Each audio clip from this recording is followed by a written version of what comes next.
Papi también me ha ponido cara para que me cuide de mi guardillo. Mi primer año. ¿Mi primer verano? Mi primer verano con la espuma en mi boca.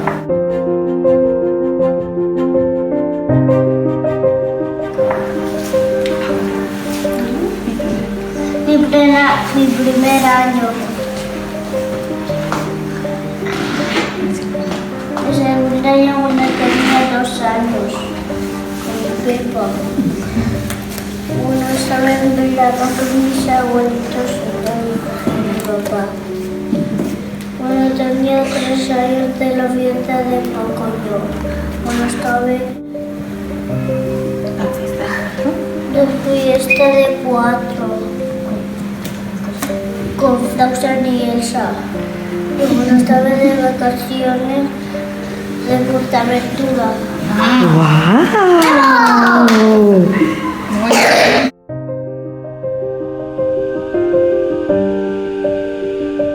De madera, ¿vale? Sin la espalda, tienen que estar muy relajaditos ahí, acostaditos.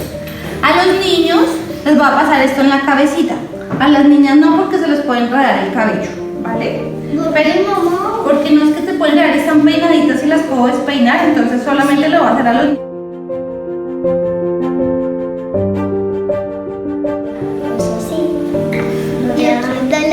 Lo relajamos. Entonces, Samara, préstame atención.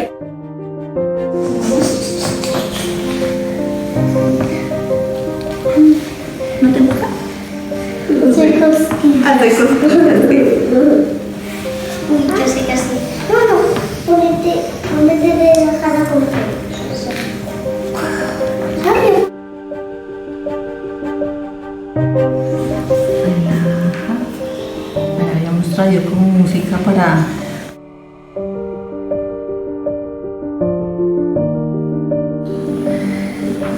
Oh, ¿te agrada?